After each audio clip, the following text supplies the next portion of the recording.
If we can base insight to God on binary logic, we got it made. We don't need faith anymore. It's extraneous, irrelevant. I am closer to absolute truth than any man has been before me. You know? That's interesting. I always wanted to know what my IQ was.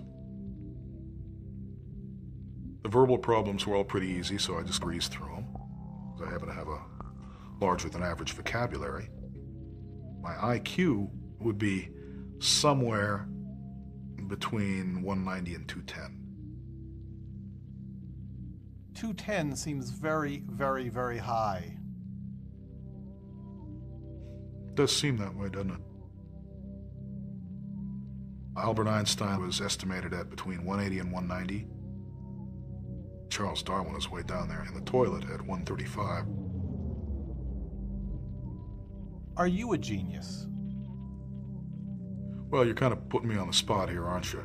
Yeah. I mean, yeah, you're forcing me to either say no, in which case, you know, it's all hype, or you're forcing me to say yes. I'll say probably, yes, I am a genius by most of the criteria. The definitive criteria of genius, I think you'd have to consider me a genius, yeah. I wasn't invited to my graduation. My head was too large to be fitted for a cap. The cranial circumference was too great. Couldn't buy a motorcycle helmet either. So you have a large head. Yes.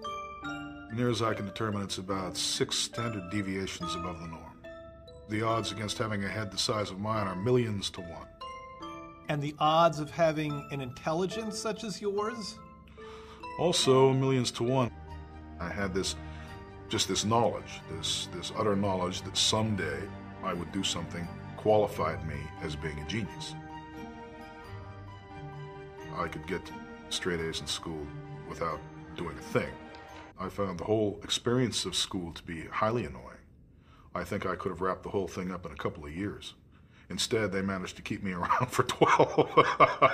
I don't think we should live in a violent world. I think that everybody should be wonderful and kind to each other. But let's face facts, shall we? Very few people are kind to each other. It's not the kind of world we live in yet.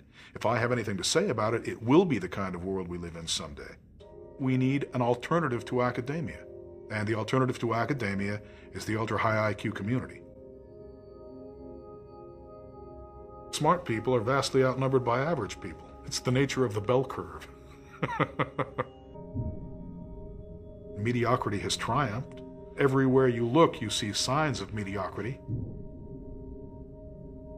The stupid person thinks that he's as smart or smarter than the smart person, and therein lies his stupidity. A lot of them call themselves CEOs.